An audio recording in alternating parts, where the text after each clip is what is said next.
Mesdames et messieurs, bonjour et bienvenue dans votre numéro politique spécial législative où nous vous proposons de découvrir, redécouvrir les candidats à l'élection de juin 2024. Et aujourd'hui, nous avons avec nous Monsieur Alain-Claude Lagier, candidat à la première circonscription, donc la circonscription du centre. Bonjour Monsieur Lagier. Bonjour aux téléspectateurs de Zouk TV. Merci d'avoir répondu par la positive à notre invitation. Donc, ce n'est pas votre première candidature aux législatives, mais on aimerait vous connaître un peu plus. Est-ce que vous pouvez vous présenter auprès des Martiniquais? Oui, les Martiniquais, je pense, commencent à me connaître. Effectivement, Alain-Claude Lagier, 51 ans, père de famille, franciscain d'origine. Et je suis aussi élu municipal au François, dans l'opposition, depuis 2020. Je suis aussi délégué communautaire à la communauté d'agglomération de l'Espace Sud. Et puis, les auditeurs me connaissent pour être le président de Radio Sud-Est, qu'on connaît bien, pour être aussi, avoir été le président du comité de pilotage pour l'entrée de l'aïeul de Martinique au patrimoine de l'humanité, donc tout ça. Et puis avoir œuvré beaucoup dans le social, au niveau des associations, au François notamment, avoir mis en place des chantiers d'insertion, une épicerie solidaire, une web télé et bien d'autres actions. Donc voilà, un homme engagé pour la Martinique, pour son pays. Entendu, très bien.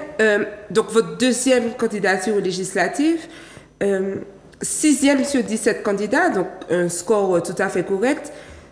Pourquoi vous représentez-vous aujourd'hui? Est-ce pour les mêmes raisons qu'en 2020 ou est-ce qu'il y a autre chose qui vous motive? L'une des réponses est dans la question, vous l'avez dit, nous sommes sortis, et je remercie les électeurs de nous avoir positionnés dans le peloton de tête de l'élection 2022. Effectivement, 6e, avec un peu moins de 1300 voix sur la circonscription. Pour une première présentation, je trouve que c'est très correct, très honorable, effectivement, sur 17 candidats quand même. Et donc, tout naturellement, j'ai été appelé, sollicité à l'annonce de la dissolution par des amis des différentes communes de la circonscription que je salue, les habitants du Gros-Morne, de Trinité, du Robert, du Lamentin et du François, que je salue bien évidemment. Et donc, tout naturellement, nous avons pris le temps de la réflexion. J'ai appelé ma suppléante maintenant, Karine Mousseau, qu'on ne présente plus, et nous avons décidé d'y aller, parce que nous sommes deux jeunes Martiniquais engagés en politique depuis quand même plusieurs années, ce qui veut dire que nous avons aujourd'hui l'expérience nécessaire. Karine a été présidente du comité martiniquais du tourisme, elle a été conseillère territoriale, elle est conseillère municipale du François et on ne la présente plus. Moi-même, je vous ai parlé de mon parcours et nous pensons qu'aujourd'hui, il faut renouveler. Il faut de nouvelles idées, il faut de nouvelles personnes pour mener à bien la Martinique de manière générale dans la difficulté, le marasme dans lequel on se trouve aujourd'hui. Et donc c'est tout naturellement que nous avons dit oui, parce que nous sommes des gens de combat, des gens qui ne peuvent pas rester là, regarder la situation, et puis se dire mon pays est en train de dériver, et puis je reste là, je ne fais rien. Non, nous avons dit qu'il faut y aller, et nous sommes présents. Alors, vous dites qu'on est venu vous chercher, puisque effectivement, bien reçu, en tout cas de bons votes, de bons scores à la première fois, en 2020. Là, on est venu vous chercher. Qu'est-ce que vous avez pensé de la dissolution de l'Assemblée nationale par Emmanuel Macron? D'abord, la surprise, évidemment. Et puis, penser que, je ne sais pas si c'était nécessaire, mais en tout cas, elle est là. Nous avons acté et nous faisons avec. Maintenant, j'aurais été à sa place, je n'aurais peut-être pas fait cela. Je ne sais pas s'il y a un calcul derrière. En tout cas, mais nous sommes présents et nous faisons avec. Vous savez, vous êtes contraints de subir ce que vous ne pouvez empêcher. Ne serait-ce pas une opportunité pour vous, justement, de gonfler encore les scores? Tout à fait, ça permet de gonfler les scores, ça permet d'encore apporter notre message à la population. Parce qu'aujourd'hui, nous sommes dans une disposition où nous souhaitons d'abord rassurer la population martiniquaise, parce que les temps sont compliqués. Les gens sont perturbés et nous l'entendons. Nous sommes au cœur de cette population. Nous ne sommes pas comme certains politiques qui sont perdus parce qu'ils ne savent pas, ils n'écoutent pas la population. Nous entendons, donc nous voulons rassurer les gens, leur dire qu'il ne faut pas perdre espoir. Et puis, la deuxième chose, nous voulons les rassembler. Et c'est pour la raison pour laquelle Karine Mousseau et moi, qui ne sommes pas au départ d'options politiques communes, eh bien, nous disons qu'aujourd'hui, la Martinique ne peut avancer que si les enfants de la Martinique sont rassemblés. Parce que les difficultés ne vont pas se régler dans la division. Et par conséquent, nous sommes là pour ça, rassembler. Et puis, nous voulons relancer ensuite la Martinique, c'est-à-dire, et la circonscription, c'est-à-dire proposer de nouvelles choses, essayer de moderniser les choses. C'est notre combat. Et donc, rassurer, rassembler, relancer, voilà, en 3 mots, notre objectif. Alors, vous parlez de Karine Mousseau, votre suppléante, qui est une figure de droite martiniquaise qu'on ne présente plus. Vous parlez également du fait de vous rassembler. Avec qui d'autres prévoyez-vous de vous rapprocher, rassembler pour pouvoir mener ce combat politique? Ben, ce combat des législatives en question, nous avons ouvert la porte et nous avons, je rappelle par exemple sur le Gaumont, Jonathan Tabar qui est conseiller communautaire, conseiller municipal adjoint au maire du Gaumont, qui nous soutient et qui fait campagne avec nous. Par exemple, sur le Robert, nous avons des gens, des personnes qui nous soutiennent. Sur les communes de manière générale, nous ne sommes pas soutenus par des gros appareils politique. Je pense qu'aujourd'hui, lorsque vous vous présentez notamment au premier tour, il faut avoir le courage. Moi, je vois des candidats, des sortants qui sont chaperonnés par des cadors de la politique.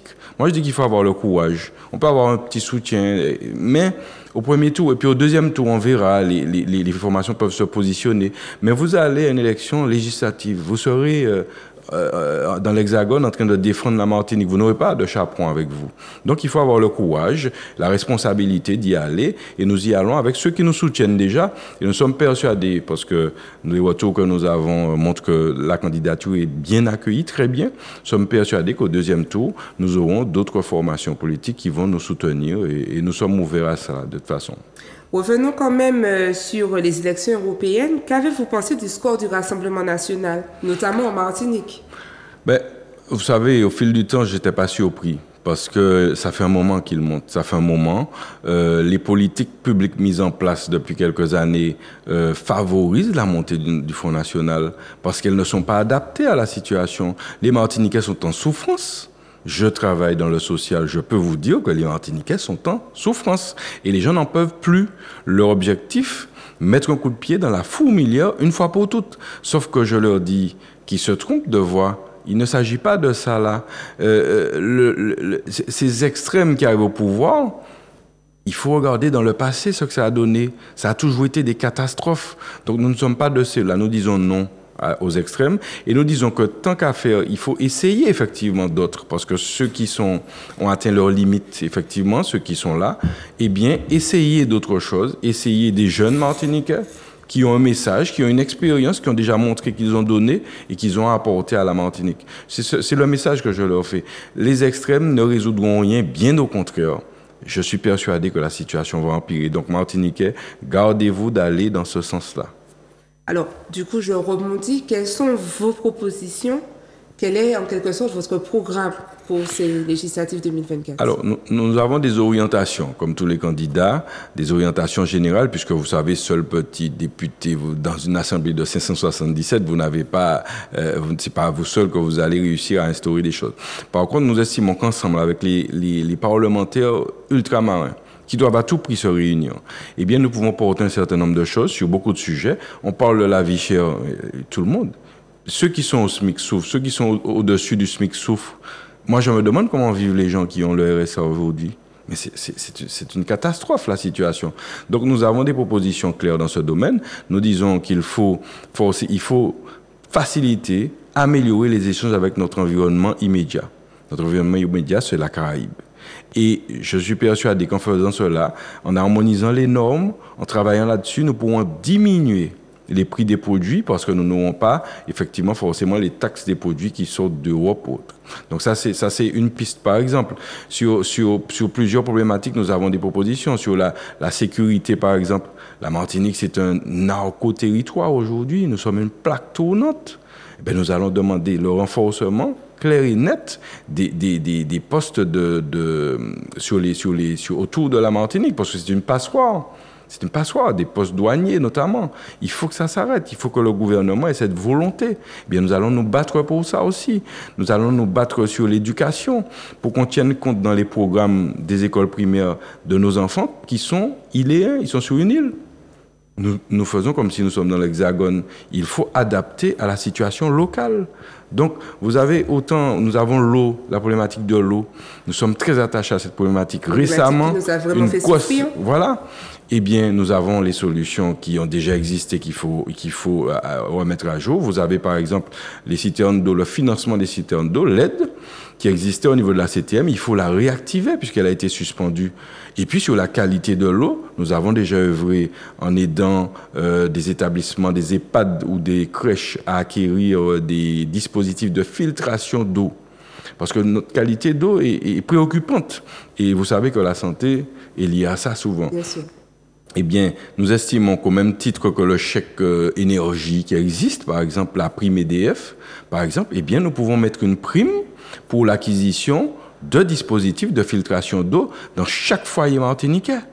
Et puis avec une aide par la suite qui va permettre chaque année de changer les filtres. Vous savez, il y a des petites choses qui existent, qui ne demandent pas énormément de moyens, qui peuvent être mises en place. Sauf qu'il faut simplement la volonté au départ de le faire.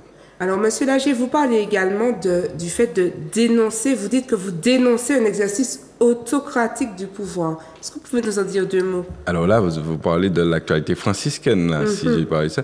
Au François, c'est vrai que la situation est délétère. Nous avons effectivement une édile qui est dans je ne peux pas parler d'un mot trop fort, mais il y a un exercice autocratique du pouvoir, effectivement. Est-ce que c'est une situation que l'on retrouve sur l'ensemble de la Martinique? Non. Est-ce que c'est quelque chose qui va concerner justement votre engagement au niveau des législatives? Oui, c'est-à-dire qu'il faut dire aussi aux Martiniquais et aux Franciscains ce qui se passe dans les communes. Aujourd'hui, la ville du François, c'est de l'inédit, ce qui s'y passe. Des travailleurs sont en souffrance. Eh bien, c'est l'occasion pour nous de dire ça aussi à l'occasion des législatives. Il faut que les Franciscains sachent, que les gens sachent. Je crois qu'ils le savent déjà, mais il faut le démontrer encore plus. Donc, effectivement, si on doit parler du François, on peut parler de cette particularité qui fait que le François vous attribuez uniquement au François et oui, donc pas forcément voilà à l'ensemble des communes. Non, pas pour l'instant. J'espère que ce n'est pas le cas dans toutes les communes. D'accord, très bien. Est-ce que vous avez un message particulier à adresser aux Martiniquais? Je voudrais leur dire qu'à l'heure où on parle de parité, à l'heure où la femme, on fait toutes sortes de programmes pour aider les femmes, pour penser aux femmes qui sont victimes de violences, eh bien moi je constate simplement que sur notre circonscription, nous avons 8 hommes candidats, 8 hommes. Et que parmi ces 8 hommes, il n'y a que 2 qui ont accepté de mettre une femme comme suppléante. Il s'agit de moi et puis d'une autre liste. Je trouve ça particulièrement inadmissible au XXIe siècle, en 2024. Et je veux dire que la candidature de Karine Mousseau et la mienne, c'est aussi ce symbole. Il faut que les Martiniquaises et les Martiniquais, ensemble, construisent ce pays. Et je crois que les femmes ont beaucoup à apporter, elles l'ont déjà démontré. Donc je dis aux électeurs et électrices de la première circonscription de tenir compte aussi de cet aspect, de la considération qu'il y a pour la femme martiniquaise. On ne peut pas me dire qu'on ne peut pas trouver une femme, un binôme, femme-homme pour aller aux législatives. C'est pas possible. Et nous avons mis un point d'honneur parce que j'ai eu des propositions d'hommes en suppléant. J'ai voulu à tout prix avoir une femme comme suppléante. Et quelle femme? J'ai une femme exceptionnelle, courageuse, déterminée, Karine Mousseau. Ça a été difficile de la convaincre? Pas du tout. Nous travaillons déjà, François, depuis 1 an ensemble. Nous ne faisons pas des alliances opportunistes de dernière minute. Notre alliance est basée et ancrée. Effectivement, nous travaillons ensemble, nous établissons des programmes. Et donc aujourd'hui, c'est naturellement qu'on se retrouve ensemble pour cette bataille-là. Il y en aura d'autres à mener. De toute façon, les Martiniquais verront. Monsieur, là, j'ai encore quelques petites secondes, environ 10 secondes pour nous parler de cette abstention vis-à-vis des législatives. Qu'est-ce que vous en pensez et qu'est-ce que vous pouvez nous dire sur ce sujet? Il faut que les Martiniquais comprennent une fois pour toutes que nous devons aller voter. Exprimez-vous, parce que c'est vrai que nous critiquons, nous avons des reproches à faire aux politiques, mais il faut aussi mettre les bons politiques. Et si aujourd'hui nous avons cette situation, c'est que nous ne mettons pas les bonnes personnes en place. Donc agissez en ce sens. Monsieur Alain-Claude Lagier, merci d'avoir répondu à nos questions. Chers téléspectateurs, nous vous disons à très bientôt pour le prochain numéro politique autour de ces législatives 2024. Merci.